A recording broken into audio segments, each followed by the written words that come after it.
गत रविवार दिन जो घटना घटला अभूतपूर्व घटना आम करंजा ब्लॉक रो ये जो प्राय 5टी पंचायत रे जो घटना घटी से सरकार जो साहाय्य मिलवा कथा ठीक भाव में अद्यवधि मिलूना क्या दुईटा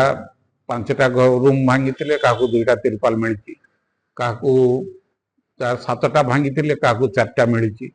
वर्षा खरारे से सेमती बाहर पड़ रही रंधा जिनस पैसा मिली किंतु रंधा खाद्य जो एते निम्न मानर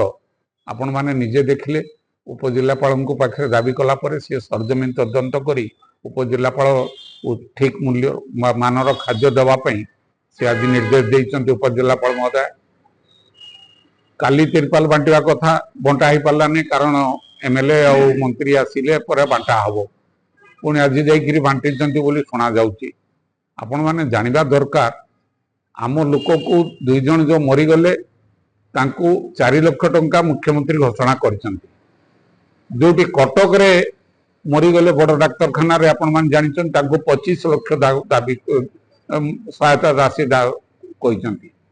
तेणु ये सब जिनस आज आम लिखित भाव में मान्यवर ओडिशार मुख्यमंत्री पाखे दाबी जनईचु उपजिलापाल जरिया जे आम लोक जो 2 जन मरी 25 लाख टंकार आर्थिक सहायता देवा संगे संगे परिवार शिक्षागत योग्यता अनुसार गोटे गोटे चाकरी दि जाऊ जो 9 जन सीरीयस केउंझर रे आउ कटक बड़ डाक्तरखाना चिकित्सित होती संपूर्ण सुस्थ होगा पर्यंत सबु प्रकार आर्थिक सहायता सरकार बहन करंतु एवं 5 लाख टंकार आर्थिक सहायता देई तांकर परिवार को बंचापी राह दिंतु आ करंजा अंचल रे जो केत जन खंडिया खाबरा होकर प्राय 41 जन पड़ी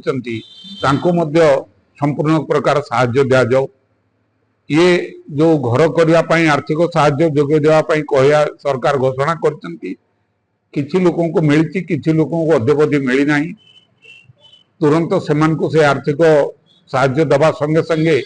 जो घर समान को दबा दरकार परिवार अनुसार 7 दिन मध्य कारण सर्वे सरी जाइए केतेटा परिवार कहार घर केत जन समस्त 7 दिन भितर वर्क ऑर्डर दिंतु घर करने कारण ये खरा दिन 2 मास भर न करेंगे आपर जो वर्षा आसो से लोक राजरास्त माने रहा भाया रही तेणु यही सब दाबी नहीं आज आम सरकार पाखे दाबी जनईचु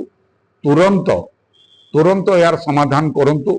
आम मुख्यमंत्री आम अंचल सब कथा से जानी आमर चलनी से जानी तेणु मुख्यमंत्री पाखे आमर दाबी तुरंत यार समाधान करंतु मंत्री 2 जन आसतु निजे तदबीर करंतु खाद्य जो जोगा होची ठीक भाव में उपजिलापाल तो निर्देश देते मानर दि जाऊ बोली सी भी तदबीर करंतु एमएलए महोदय मंत्री महोदय आसिक निजे सरजमीन तदंत करंतु कौ धरणर खाद्य जोगा होची ये गला दाबी आउ जो चाकरी बाकरी कथा कहीचु या तुरंत यार समाधान करने सरकार पाखे आम दाबी जनाऊँ।